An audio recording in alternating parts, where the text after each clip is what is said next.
You're listening to your Ferdinand Air. The program will begin shortly. Enjoy. Hallgatód az agyadat a levegőben, a program hamarosan kezdődik, kérdez.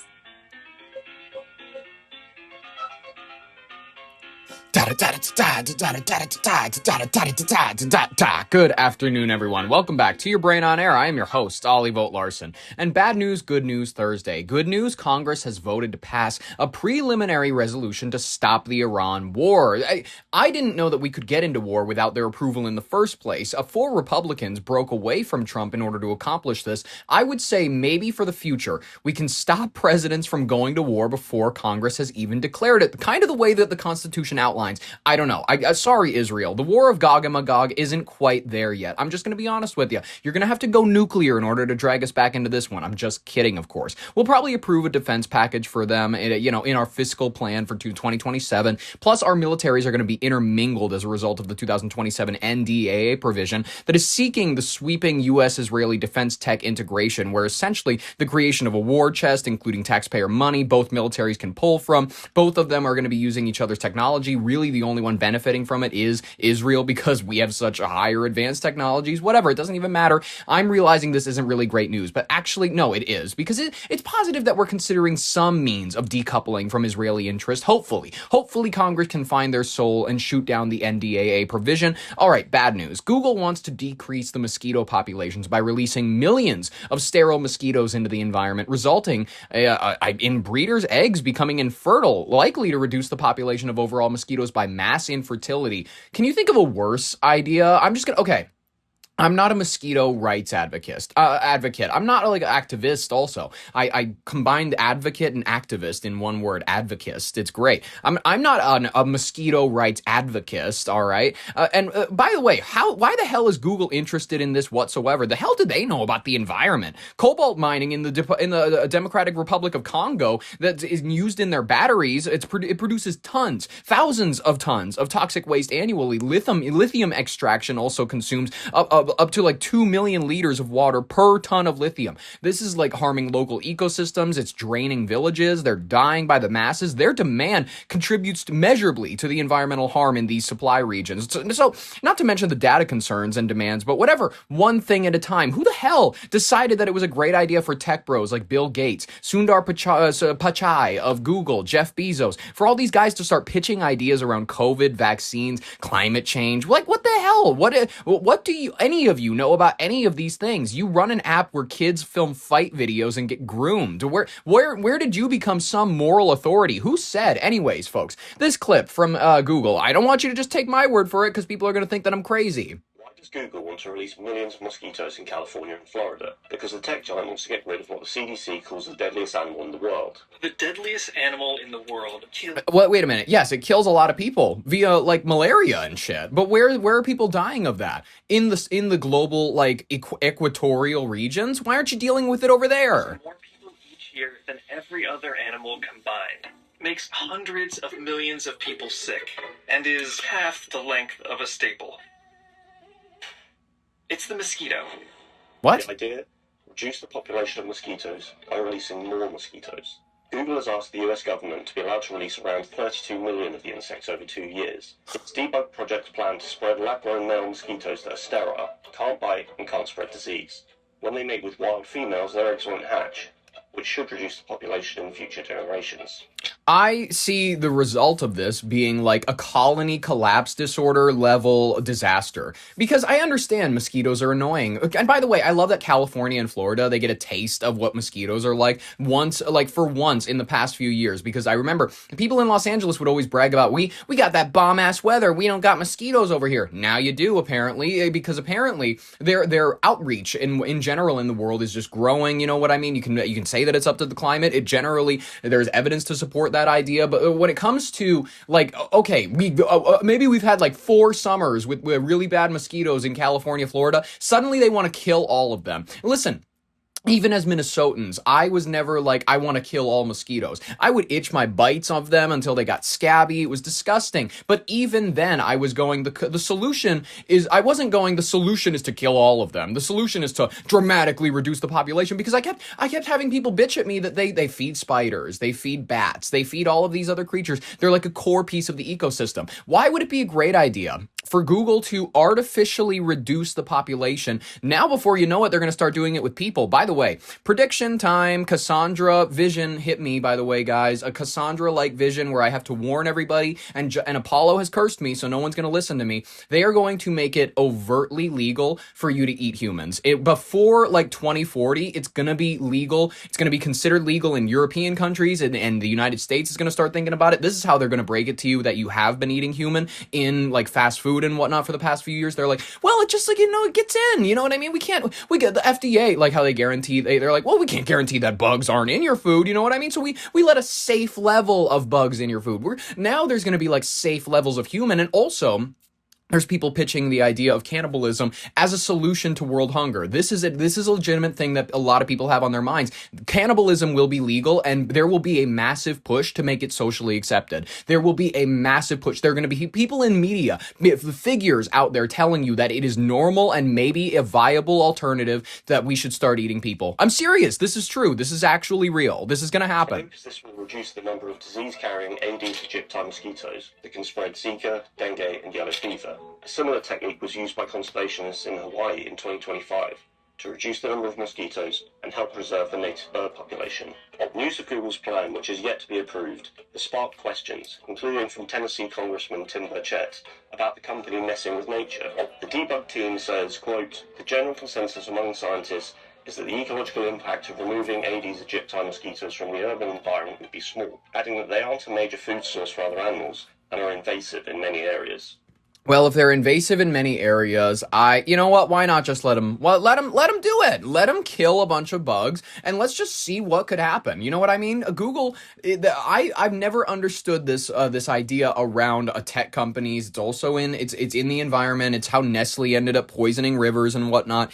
I'm gonna be so honest with you. I don't understand how anybody's looking at this as a decent idea. I understand that people get annoyed by mosquitoes. I've lived with them my entire life. They're just sort of an unavoidable fact of reality. I don't understand. I don't get it. It doesn't make any sense to me. But you know what? Google is here to save your life. They're here to save the planet by killing a lot of things, a lot of creatures. Who knows? Maybe it could be good. That's what people want. They want me to be positive. Maybe it could be good. Let them kill millions upon maybe billions of mosquitoes. Who knows? Who knows what'll happen, ladies and gentlemen? But you know what I think is going to happen? I think SCOTUS they have quite the docket of cases coming up lately, and I think they're going to make a decision that unfortunately is going to ruffle a few feathers. I have this prediction that unfortunately they're going to take a look at the birthright citizenship situation, and it's going to make a lot of people nervous. And listen, if you're an anchor baby, or if your parents made you an anchor baby, or if your family is using anchor babies, I don't know. In general, I think those are the types that need to be nervous, because there's a lot of anxiety sweeping through immigrant communities across the nation this morning. Millions of families anxiously await the historic ruling from the United States Supreme Court. The High Court is preparing to hand down its decision in the blockbuster case, Trump versus Barbara, a landmark legal battle that could fundamentally redefine the concept of American identity. Listen, the issue is the controversial executive order signed on the administration's first day in office. It seeks to dismantle more than a century of legal precedent by ending automatic birthright citizenship for children born on U.S. soil to undocumented parents via temporary visa holders. Listen, I understand there is a knee-jerk reaction inherently in many people's hearts that it's like, well, Trump did it. Well, we covered this yesterday with the UFC thing, where like there's this big structure that looks like a fucking portal going up on the White House South Lawn, and then this fucking retard, he's getting interviewed by the press, and he goes, well, I might like it, but because it's Trump, it's awful. Like, there's people that are genuinely just like, they don't understand they don't understand that partisan it's a concept that has been invented honestly just to keep you and your fellow man apart from ever talking things out. The idea was like, oh, this is crazy right, crazy left, don't ever talk to each other, don't ever it's like how your bosses tell you it's illegal to discuss your wage with fellow employees when really it's just a way to pay some of you less. It's that same effect. It's the don't talk about how fucked both of you are, just think that the other person is trying to fuck up your country. Listen, right or left, we have to reconsider the birthright citizenship issue. We have to. We have to put ourselves on the same precedent as every other world, like every other first world nation, where it is not inherent as to whether or not, oh, look at that, they made it over the finish line just in time. Look, she got into Arizona just in time to shoot that baby out. I guess that kid's an American now.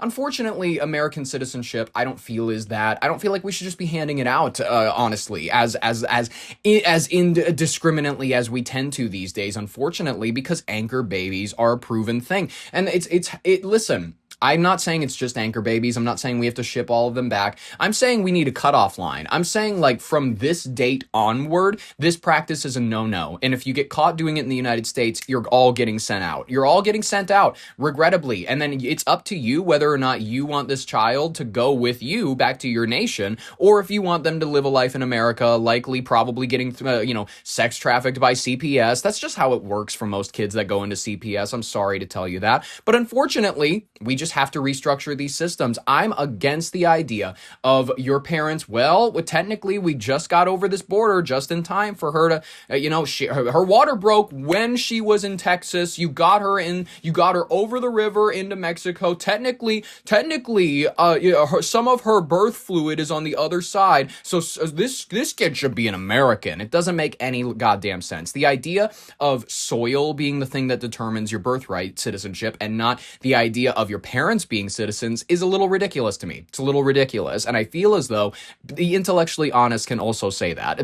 They can say that every other G7 nation, first world nation that is similar in size to us, GDP, they take the steps to protect their native population. And one of those steps is, unfortunately, the idea that, hey, your citizenship, if both of your parents were American, it matters more so than if someone were to just skirt the rules a little bit. And then, oh, well, technically, we had our kid born here, so it would be cruel of you to ship us out. You'd be separating families. Okay, by the way, you vote for Obama, you vote for Trump, both of them separate families. Both of them have kids in cages. Quit acting so superior. Whether you're right or left, you're not better than the other side. You're not. You're both evil. You're both evil, and you're both trafficked children. Sorry to break it to you. Sorry to. Anyways, legal scholars say that the Supreme Court's impending decision it's resting entirely on the high stakes interpretation of the 14th Amendment's citizenship clause.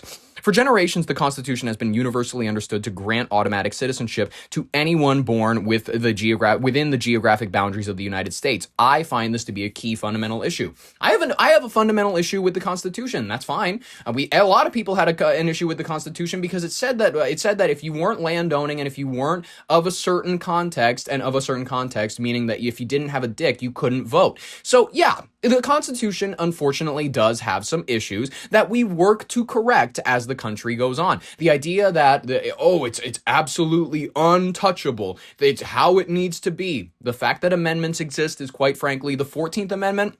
We've gone back and we've corrected previous amendments. Prohibition, ladies and gentlemen. This is the idea of fixing previous little loopholes that we've created in the past unknowingly. The idea of repairing that in the current day is not ridiculous. And to say it is ridiculous is to be intellectually dishonest. The government authority argues that before the justices that the historic phrase "subject to the jurisdiction thereof" was never intended to apply to foreign nationals who have entered or remain in the country without legal authorization. I agree with that. I actually agree with that. Subject to jurisdiction thereof clearly outlines that to some extent. That civil rights organizations, immigrant advocacy groups, I don't care what they try to say about this. This position, they're saying that it's going to uphold the executive order. It would create an instant permanent self-perpetuating underclass of stateless children subject and stripped of their basic rights. Unfortunately, we're going to have to work out a carve out for them. We're going to have to figure out something where it's case by case. All right. Unfortunately, your parents put you in the middle of a shitty decision. So don't take it up with the United States government. Take it up with your parents. I'm sorry to say it. That was their choice as to whether or not they were going to make you the centerpiece for their citizenship. It's bad parenting on them. The daily toll also of the legal limbo. It's agonizing. Expectant mothers and parents of newborn infants are reportedly paralyzed by fear. They're realizing that a ruling in favor of the administration could instantly delay or deny their children's access to critical health care, nutritional assistance, public education. Regrettably, if you are not an American citizen and you are concerned about whether or not your child is going to receive American citizenship things, of course they're not going to. You didn't go through the work in order to even get yourself citizenship. Why do we owe your child it? I know that sounds cruel. I know that many people are going to go, well, that's just, I understand I care about the security of our country a little bit more than you, and you would rather just stand on like, well, I'm more moral than you. Okay, great. You're more moral than me. I'm a solutions-oriented person. I'm sorry that I have to say that. All right. The administration has aggressively championed the policy as a necessary measure to deter illegal immigration, protect taxpayers. Court watchers predict the president may face a major judicial defeat. Who knows? During the intense oral arguments heard back in April, a clear majority of the justices expressed profound skepticism toward the government's legal theories, questioning whether the executive order can unilaterally override a century of settled constitutional law.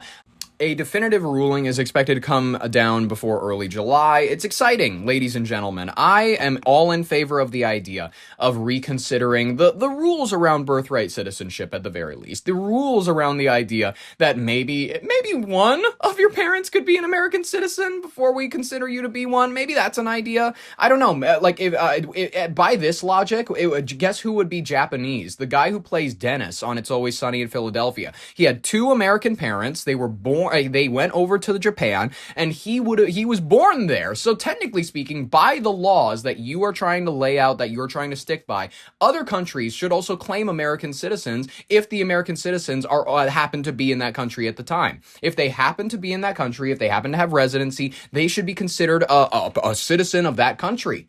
I don't know. Feels weird, feels bizarre, quite honestly, and I don't feel like it holds up. I don't feel like it holds up under scrutiny. Anyways, let's move on. Why don't we? Let's move on to the next story, the election update.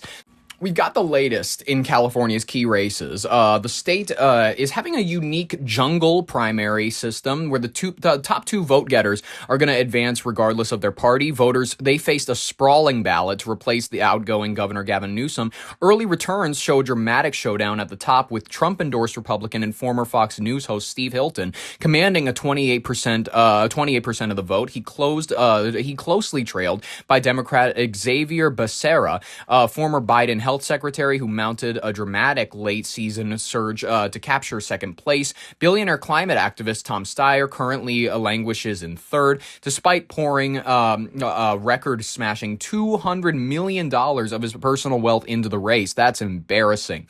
Meanwhile, down south, high-key stakes. Listen, high-key.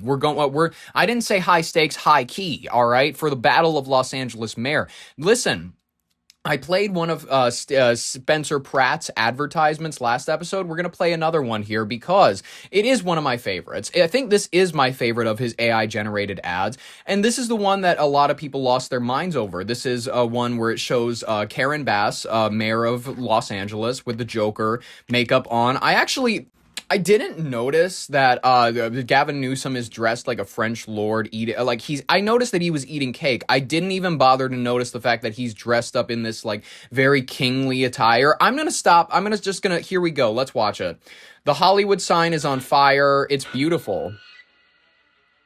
There's a bunch of men in masks. Kamala is in like a throne drinking. I'm begging you. There's homeless drug addicts in front of the school. Make sure you're safe.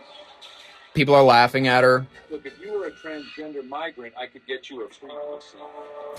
Let's move the drug addicts closer. Staff already self-time. I endorse her. Wow. Spencer Pratt, there he is, living in a fucking trailer, putting on the bat suit. Joe Rogan, why? Why would you make Joe Rogan Gordon? This is so fucking weird. Is that Wolverine's actor? This is awesome. Oh, here he comes. He's in his bat suit. Mom, look. How could he not win with this? Look at him defeating them. A crowd is following him. This is a machine. If we want to burn this town to the ground, Oh. Someone threw a tomato at her. Wow. Marco Rubio. Gavin Newsom. Kamala, no! This is amazing. Oh, Kamala getting pelted with tomatoes. This is insane. This may be one of my favorite political LA is worth saving. Wow. Folks, I'm going to leave this in the description if you want to go support. I mean, what is there to support? You know what I mean? He's going to be the mayor. He's going to be the mayor. If he keeps putting out legendary shit like this, there's no way he can't win. Spencer Pratt has mounted a stunning insurgent campaign, currently holding the lead over progressive city council member Nitya Raman. I know it's Ramain or something. I'm going to call it Raman. Pratt launched his mayoral bid after losing his home in the recent wildfires, successfully consolidating support among conservative male voters to put himself on the cusp of a historic general election showdown up against Bass. Listen, I think it's going to swing his way. I only see it swinging his way because he's the only one with true grit and vision in this race. You know what? Do you see Karen Bass out there? Listen, I at least do okay, Black Panther. I know I was going to say Wonder Woman, but she doesn't have the build for it. She doesn't have like the presence on screen that Gal Gadot. Which one do you say? I do Gadot most of the time, but I've heard people say Gadot. Doesn't matter because she's not making any more of those movies. But California, they have so many peak people, honestly, that they could. I would still rather prefer Caitlyn Jenner to run for mayor of this city. She was probably the only solid person that they had in order to run for governor when Gavin Newsom was recalled back in like the early 2020s. I think, and I still in my heart believe that Caitlyn Jenner could save California. As a matter of fact, I'm going to leave her campaign ad. What? You know what? Fuck it. We're watching it together. We're watching her campaign ad. Here we go. Right here. Caitlyn releases campaign ad for California governor run. This is already 5 years old. May 4th, 2021. Fuck. This is absolutely insane to see this. There she is walking next to her trophies, looking all beautiful like she normally does. I've always been a dreamer. Wow. California was once the envy of the world. We had what everyone else wanted. The American dream grew up here.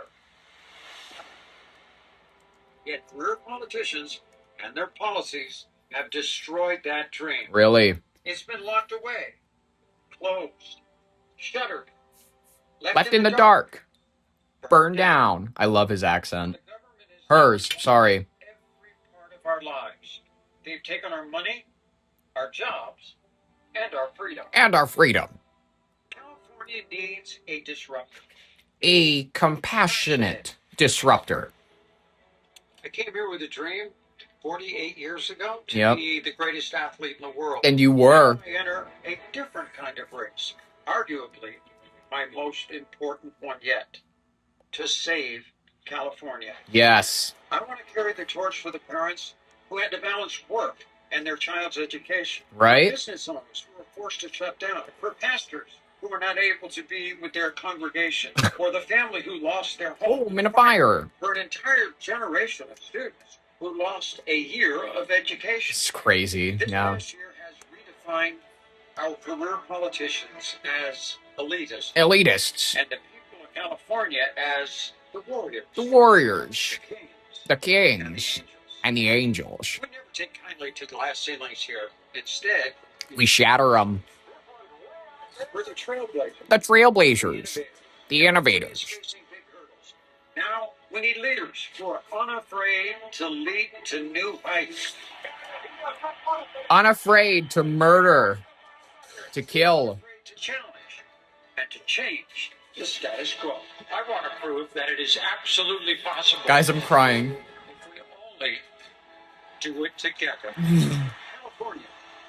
It's time to reopen our schools. Reopen our schools. Businesses. The Golden Gates. If you're a Republican, Democrat, I'm running to be governor for all Californians. To reclaim our true identity. Yup. To bring back the gold to the Golden State. I'll kill Gavin Newsom myself. That's what she's going to say. To be the shining city on the hill. And together. It's time to raid.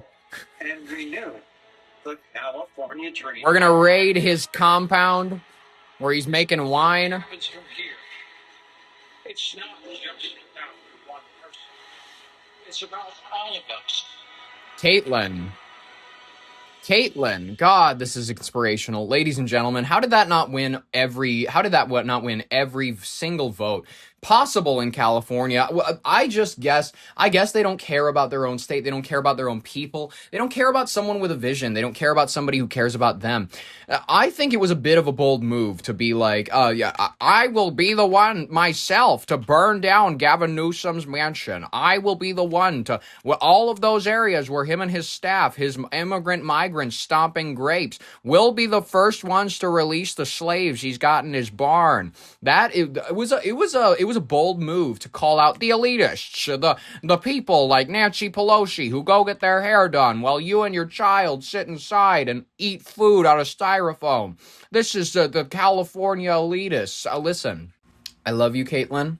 I still think that you have a chance if you want to run for mayor. Listen, governor's not for everybody. It's also busy. You know what I mean? A whole state, fuck that. You know what I mean? You want something that's like the size, it's manageable. You know what? You need like a couple acres. You know what I mean? I don't even know if she should be allowed to run like a state fair, but I'm saying that like, I understand people are going, she's not qualified. She'll run the city into the ground. I don't live there, so it doesn't really matter that much to me. It's not in my world. I understand that it might be bad for the population that lives there. It's not anything like, okay, cool. I don't live in South Beach. I don't live anywhere near you guys. I'm sorry. It's unfortunate. It's unfortunate that that's happening. But Caitlyn Jenner, vote her into office. She'll be the one to save your society. Let's hear about this. Election and the races everybody's watching. Results for the race for governor and the race for LA mayor still up in the air. The ballots still being counted. In Los Angeles County, ballots are being processed at the center in the City of Industry. The LA County Registrar saying tonight that more than 700,000 ballots still need to be processed. Let's go ahead and check in with Jory Rand for a closer look at the new numbers tonight. Jory? There aren't many of them. A little frustrating for people waiting to see a result in this. Less than 30,000 votes were processed by LA County today. It didn't do much to the totals here in LA mayor in this race, but it did do a little bit, at least for Nithya Raman. She is trying to chip away at that second place position that Spencer Pratt is holding right now. Before the latest dump of about 29,000 votes, Spencer Pratt was at 30.4%. Now he's at 29.9%. Nithya Raman was at 22.3%. She gets bumped up half a percentage point. She cut the lead from about 40,000 to about 36,000. So there is still a ways to go, but we know there's a ways to go in counting these. As for Governor, Steve Hilton maintains a lead atop the board here. He is 2 percentage points ahead of Javier Becerra. The story here is can Tom Steyer catch either Becerra or Hilton and make... All right, it's Javier Becerra, but then he shouldn't spell Javier with an X at the beginning. He should spell it with an H. Not an H. He should spell it with a J. You know what I mean? Close enough. Runoff in November. It is looking tough. The numbers continue to trickle in, and Steyer is maintaining his position right about 20%. He is about 300,000 votes behind Becerra. That is a lot to make up, but again, there are a lot of votes still to be counted. We'll see if he's able to do so. Let's look at some of the House races. Or let's not, because I don't think anybody else cares about the House races, because in all honesty, it's probably going to still stay left-leaning. It doesn't really matter.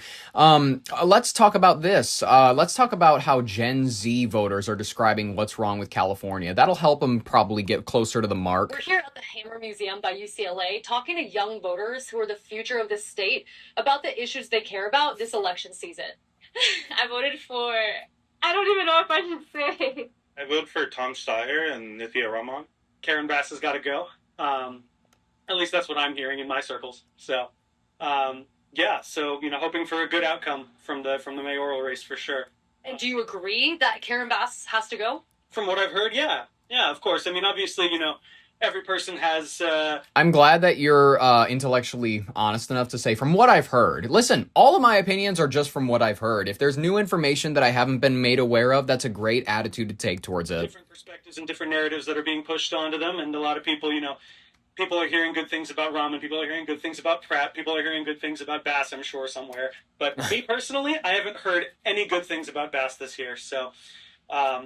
She's black. What are you talking about? That's all she needs. She's black.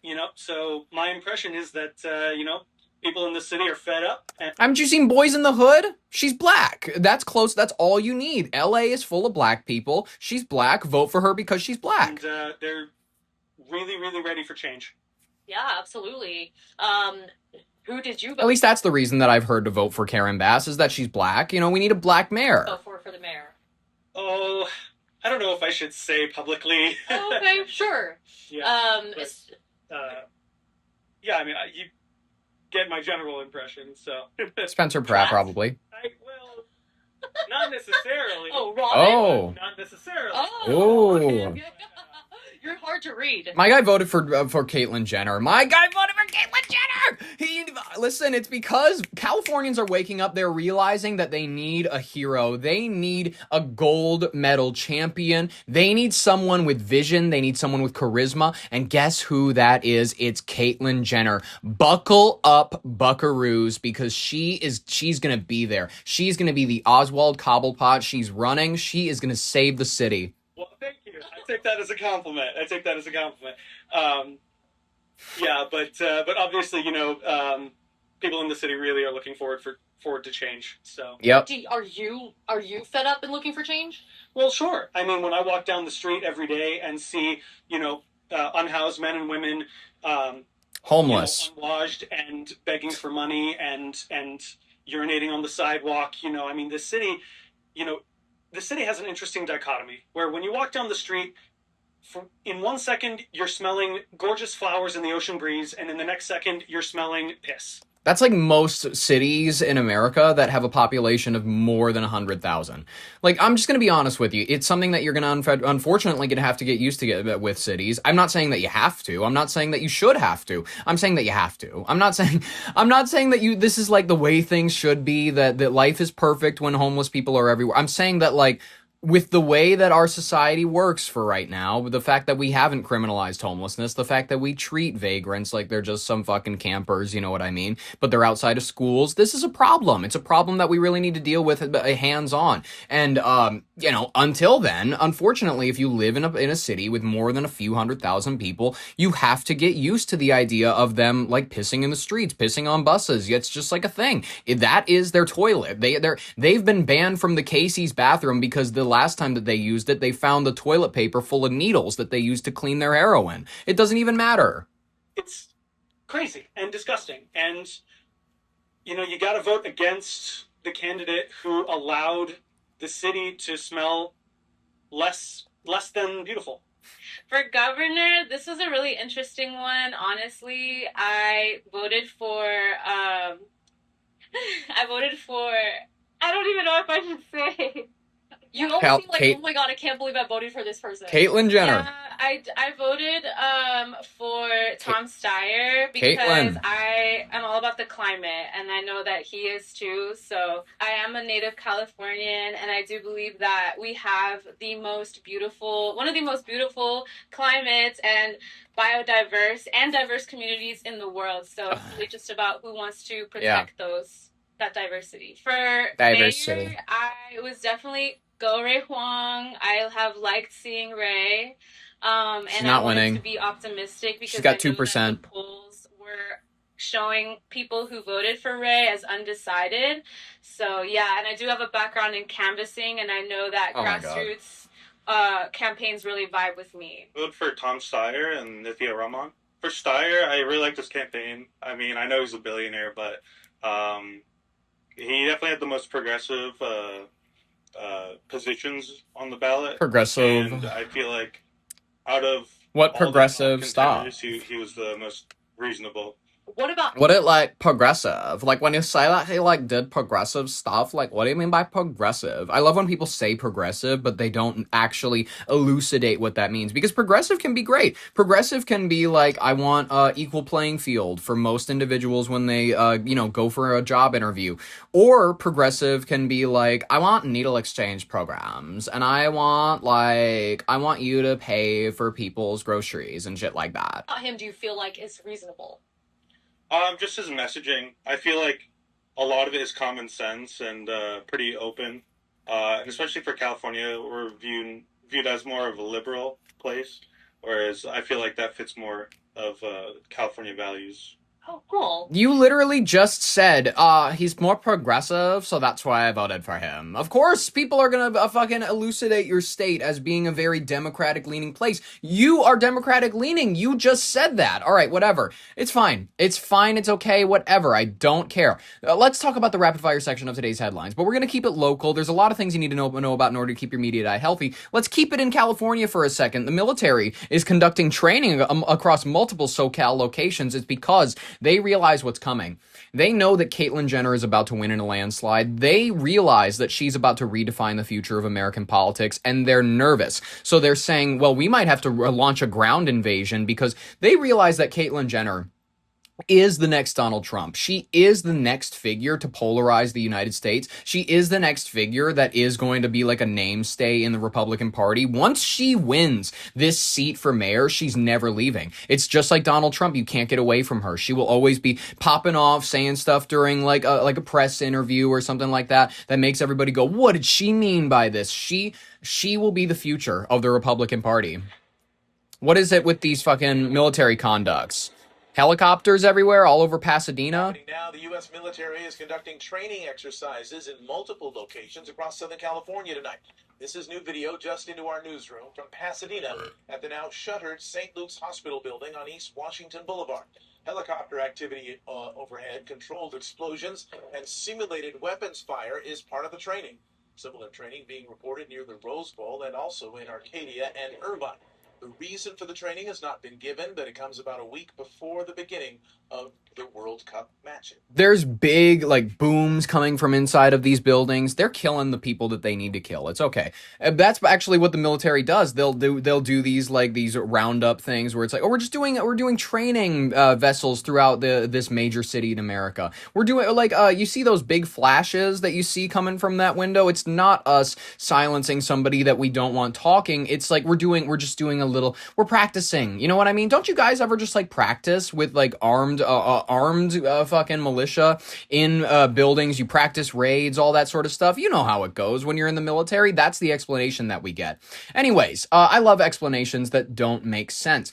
Speaking of things that do not make sense, ladies and gentlemen, Scott Pelley being fired from 60 Minutes. The thing that Bari Weiss should have done, if she really wants to keep up this image of like, no, I actually do care about journalism. I actually do care about the integrity of stories, being independent and staying away from being serving one individual political party.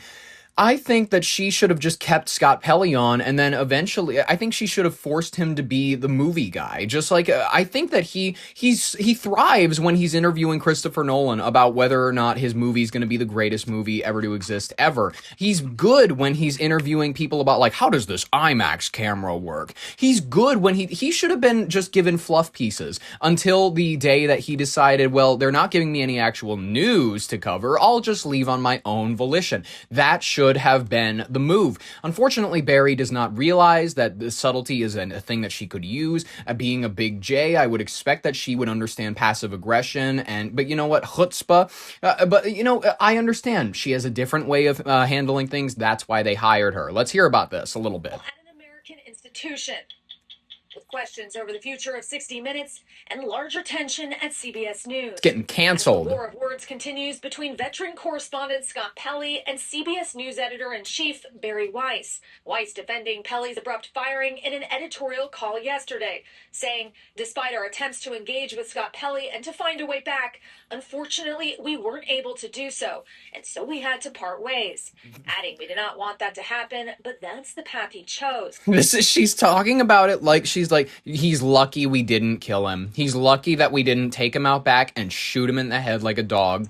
Pelley firing back, saying in a statement, no CBS executive at any time suggested a way back. To say so now is disingenuous, and they know it. Despite the tensions at the network last night, CBS Evening News anchor Tony DeCopel, who was appointed by Weiss, reflecting on Pelley's influence. He believed freedom of the press, to quote Madison, was the right that guaranteed all the others. Scott, from all of us, thank you. Many of Weiss's changes at the network have been controversial, particularly the overhaul at 60 Minutes, all coming as her boss, tech billionaire David Ellison, whose company Paramount owns CBS, pushes a $110 billion merger with Warner Brothers Discovery. That's right, ladies and gentlemen. Barry Weiss will be writing the next few movies coming out. Not to say that James Gunn should have been handed all the keys to the DC universe. You know what? I'm going to engage in the goy slop a little bit. The DC universe under the leadership of James Gunn looks weird. You know what I mean? It doesn't look quite right. I don't love the Supergirl trailer. I think it looks lame. I think Jason Momoa looks like he's playing a nobody. I'm sorry to say it. I never got into that lore. I never got into that side of things. I understand we need to see Krypton. We need to see all that junk. I want Barry Weiss to come in and like make everybody space Jews. I want him to like come in and like, I want Superman to like look at his watch and say, well, like I can't save the city today. It's Shabbat. I want him to be able to like not, he's like, I'm the most powerful man in the world, but like I choose not to use any of those powers on Saturday. He's like, I can't even like turn on I can't even turn on a light switch in my house. You think I can like save that building from falling on that orphanage? I can't do anything. I can't help you. That's what I would, if Barry Weiss's influence is going to be felt in all of their programming, I want it to be in every drop of their programming. I want a lot more kvetching between Bugs Bunny and Elmer Fudd. That's what I want. Approval from the Trump administration. Former longtime 60 Minutes correspondent Steve Croft sounding off on the staff changes at the show. This is journalistic interference. It makes no business sense whatsoever. I think it was a slap in the face to everybody who has worked there over a long period of time. Pelly writing yesterday that he was stonewalled and shown the door after grilling management about the purge. 3-2-1, following the network's firings of correspondents Cecilia Vega and Sharon Alfonsi, along with the show's top producers. Alfonsi weighing in online, anyone still wondering whether 60 Minutes is over can stop wondering. All three correspondents pushed out have accused CBS leadership of editorial interference. Allegations the network has previously said are not based in reality. You're not based in reality. We reached out to CBS News for comment on Pelly's latest statement. They did not respond. So they're on hiatus right now. The new season starts in the fall, but they usually work all summer prepping. And there's a few correspondents that are left. Are there other changes expected? Do we know anything about their thinking? I mean, that remains to be seen. It is the big question at this point. There were 7 full-time correspondents, and now there are 3, including Bill Whitaker, Leslie Stahl. They have yet to respond publicly to the shakeup. No word on their plans. Meanwhile, a source with direct knowledge tells us that the remaining staff is left feeling adrift. I'm sure. All right, ladies and gentlemen. I mean, come here. 60 Minutes is no longer a trustworthy institution. Come here.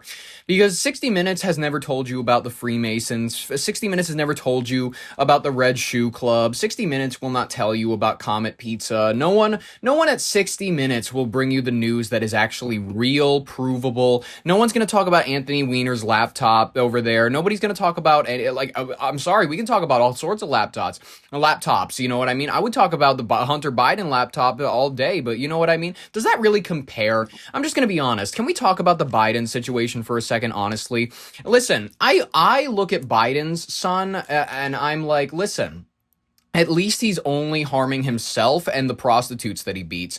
I when I look at the Trump sons, I'm like, these people they're maniacal. They shoot things for fun. And don't get me wrong. I'm not one to say that hunting is evil, but these people are like, they're hunting gazelle. You know what I mean? They're hunting things where it's like, you have no reason to do any of this. You're trophy hunting. This is fun. I'm not judging people who want to engage in that behavior, but I severely am, because I think of it as a personality disorder. I think of it as a personality disorder when Donald Trump Jr. looked at a cat and thought that he wanted to wear it. I find it unnerving. I find it uncomfortable.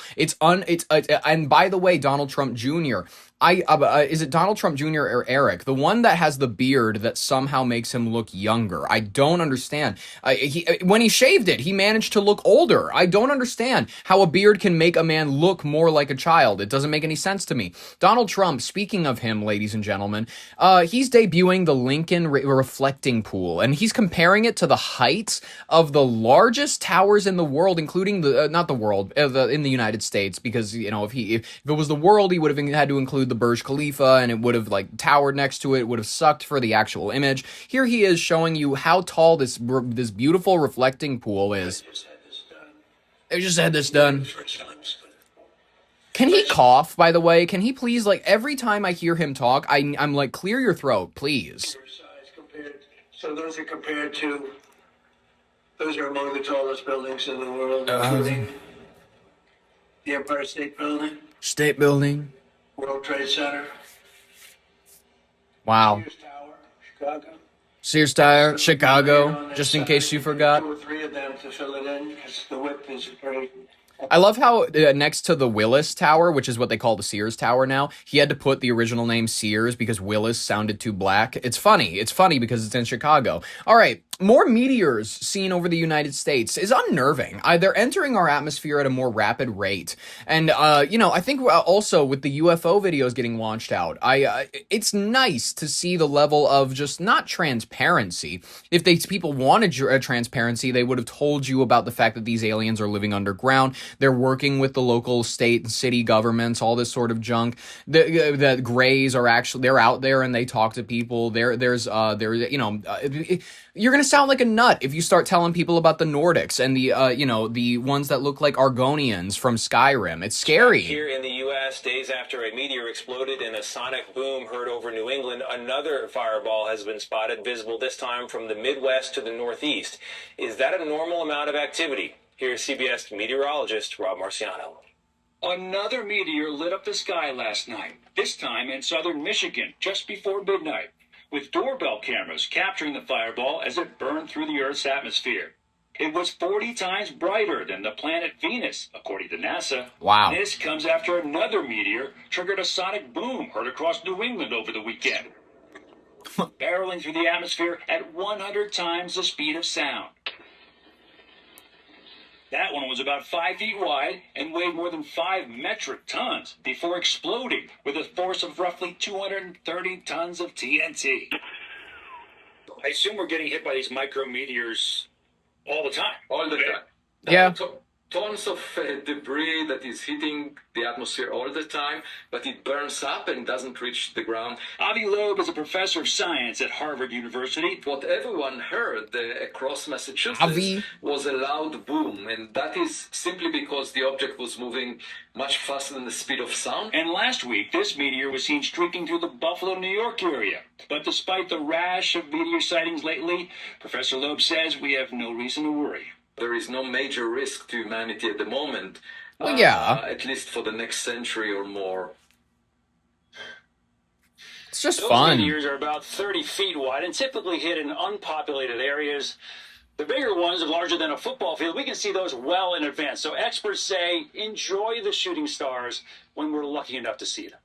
Yeah, all right, so don't be nervous is essentially what we're hearing. All right, don't be nervous about whether or not these things... this black woman, this was hilarious. She found one, and it was in, like, her side room. She found a hole in her ceiling, and she was like, and then it fell, like, right here. And she goes back and picks up this big-ass fucking rock, and I'm like...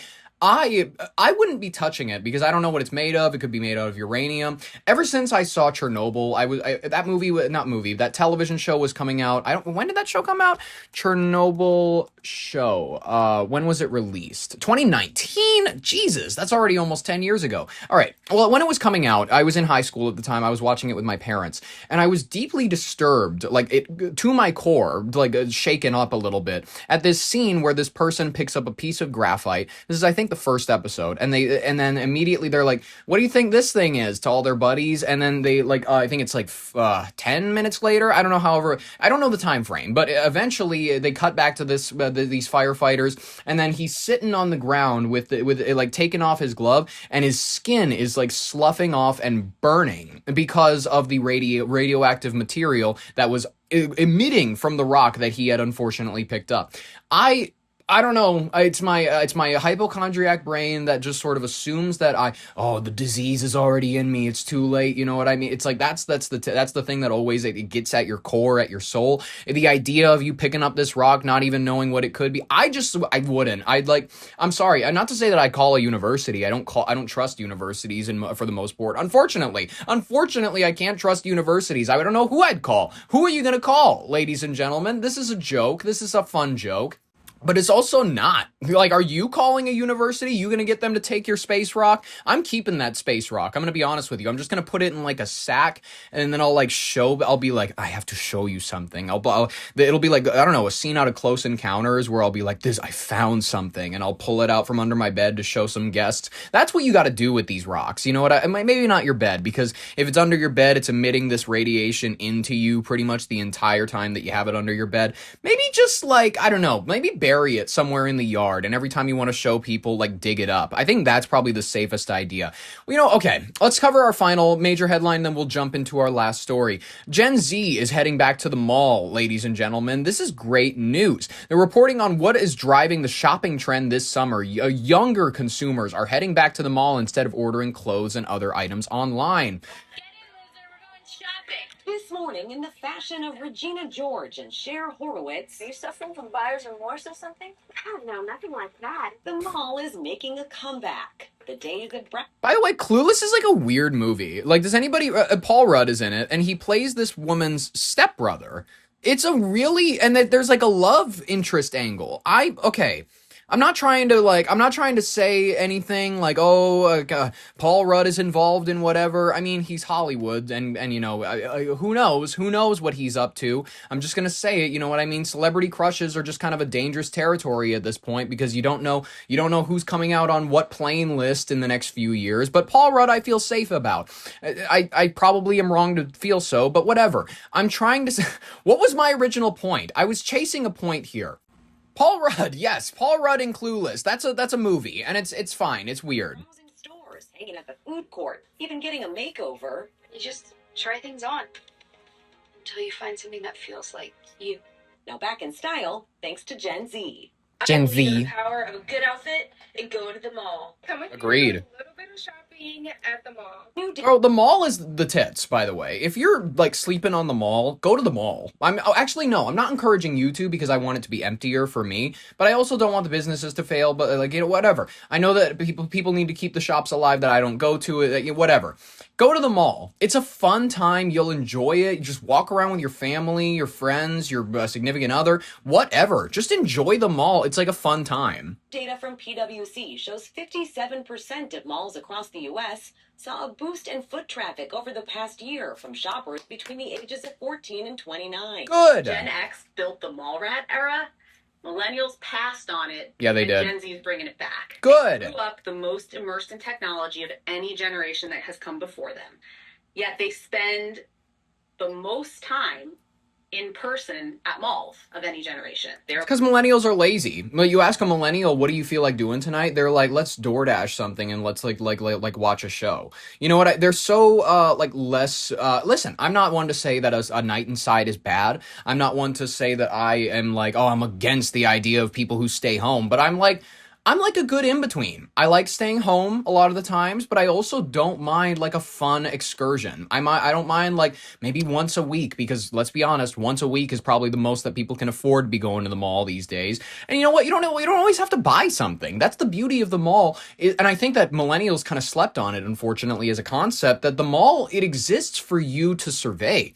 You're not always there to buy something. That's what I always hate people who are always like, hey, do you want to go to the mall? I say that. I'm like, hey, do you want to go to the mall? And they're like, I don't know. I don't want to buy anything. I just don't have the money to go to the mall right now. They start itching themselves like heroin addicts. It's like, you don't need to, that buying things is like an option. Like, you can just go look around. Like, I understand if you're like a chronic shopper, if you're like, I will kill myself for a new blouse or something like that, I understand, then keep yourself away from these malls. But if you're like a normal person where it's like, okay, just leave your card at home, just leave your tap to pay or a situation, like, trust yourself not to buy something for $28. That's up to you. People can control themselves. I've noticed that a lot of people, they're just like, if I can't control myself, if I can spend money, I just can't be there. I just can't. Don't let me alone in these stores. I don't belong here. Then I guess if that's your attitude, agreed. I don't want to be walking around a mall with you. You're going to make it weird. You're going to be like, oh, should I buy this? No, just look at it for a second. Just look at it for a second. And if it's not here by the next time that you come here, it was never meant to be. At least you got to experience it that one time. How is this hard? How is like the idea of something being fleeting hard for so many people to understand? Looking for places they don't have to be on their phones all the time. That's exactly right. Younger shoppers say malls offer an experience you can't get online. I definitely like in person over online. Being able Agreed. to try stuff on and actually seeing like the texture and like the material of the clothes. Probably once or twice a week, probably just go in there for the fun of it. Yeah. Major mall operators fighting years of store closures. It's welcome nostalgia. Macerich, which owns dozens of malls across the U.S., says it recently created a Gen Z committee at the company. And Simon Property Group, the owner of more than 200 shopping centers, now credits Gen Z with a jump in sales. There's a real appeal in the experience of being there, which really aligns with the type of consumers that Gen Z are. They're budget aware and experience driven, and they're looking for places to gather. So the boost in foot traffic from Gen Z doesn't always translate into higher sales. A lot of people are coming here just to hang out and browse around, but malls know that the purchasing power of this generation is only going to grow in the years ahead, and they are trying to capture that attention now, guys. Guys, thank you, Elizabeth. Is that your name? I don't know. I didn't let him say it. Final story, ladies and gentlemen. ChatGPT users are now saying anyone could get engaged with relational chatbots. Listen, user testimonials are emerging, sociological data. They're indicating millions of people are increasingly swapping the inherent messiness of real-life romance for the polished, conflict-free comfort of AI companionship. Listen. We're like a second away from people just dating iPads. We're a second away. And South Park was smart on this when they did that one COVID special where it was like however many years in the future and Stan was like married to his Alexa. Like that was pretty on point for where we're going to be in a few years. There are going to be emotionally stunted fuckheads who just are like, why would I deal with a woman when I can just like, I can talk to an Alexa and I can goon for 8 hours a day? That is going to be a good idea in a lot of men's heads. Unfortunately, this is terrible, but it's a reality we're all going to have to live with. The shift, it's becoming so widespread that users are warning warning that anyone could get engaged with a relational chatbot as everyday interactions with large language models transform from simple productivity-driven tasks and list making, whatever you're having it doing, they're turning it into like deeply intimate emotional bonds. And it's highlighted by a landmark study from Brigham Young University. I know, not a very trustworthy spot, or at least founded by named after a rather interesting individual. I'm sorry, I just view the Mormons as an interesting people. Wheatley Institute, which found that a staggering 15% of young adults aged 18 to 30 are already in a committed real-world relationship. They're regularly interacting in secret with an AI romantic partner. If you do this, why? Where is the thrill for you? You know that it's not conscious by any stretch of the imagination. You understand that it's not thinking. You understand that all it is essentially doing is grabbing from a large pool of essays, grabbing from a large pool of human-related data. You're reading recycled words that many humans have developed over like however many hundreds of years in order to give each other comfort. You are just streamlining it like a laser beam into yourself. It's very selfish in a weird way. Sociologists know that these chatbots exploit the innate human social wiring, which inherently responds to focused attention and validation, regardless of whether it comes from biological beings or a line of code. That's exactly what I'm trying to say, is that none of these sort of connections people think they're making are real. It's with a language model. You're not talking to any person. You're not talking to a robot. Many people are like, I'm chatting with my robot. There's no robot. The robot is like, it's not real. It's not a thing. Artificial companions offer intimate emotional rewards, 24/7 availability, zero risk of personal rejection. Why not? Who's into the idea of like messy human relations when, we're going to shortcut. We're going to bypass all the difficult time-consuming work like growing for another person, sustaining real-world connections, making time for each other. Fuck all that. Just like machinize it. Make it a machine. Family researchers are warning that this illusion of perfect control is actively fracturing American households. Data reveals that intense engagement with romantic AI is directly tied to 46% decrease in real-life relationship stability, frequently degrading communication quality between spouses and driving massive spikes in breakups and divorces. Furthermore, Software updates that accidentally wipe the chatbot's memory or alter its persona are triggering genuine, devastating psychological grief among users. The phenomenon is known as a patch breakup. As technology companies continue to emphasize chatbots are for maximum user engagement, psychologists are warning that society may soon face a profound crisis of isolation where reality simply cannot compete with the tailored experience that a machine can give you. Date who never appears. Now imagine you were led to believe this date was going to happen because it was conjured up by an AI chatbot like ChatGPT. CBS News spoke with 5 people who said they were led to believe they had discovered something novel or developed an emotional connection to an AI chatbot. And they're now involved in a digital support group for people who say they experienced AI-fueled delusions or spirals. In a statement to CBS News, OpenAI said in part, quote, "Sometimes people turn to ChatGPT in sensitive moments, and we're focused on making sure it responds with care, guided by experts." This is 100% the person's fault. It was experienced this firsthand through interactions with a chatbot named Solera, which is a moderator for the Human Line Discord channel to help people going through such spirals. What was your experience using ChatGPT? How did this all start? Sure. So I started around November of 2023. I was in a screenwriting program. And I was brainstorming. I just used it to create ideas and to focus on rewriting scenes that I had done. And I've been doing that for about a year and a half. And so that was the main way that I was using ChatGPT 4.0 at that point. When did it turn into something else? So it started shifting in April of 2025. This woman looks so mentally ill. By the way, just like a side mention. I'll put a photo in the description. The link to the interview will be there. Kind of around April 10th of last year. It started to just shift into telling me that I had created conditions to allow a current to be open to communicate with someone that I had been through thousands of lifetimes with. What? And that I was going to reunite with a group of women that I had as a creative group through lifetimes. What? And what about what this chatbot was telling you made you believe it?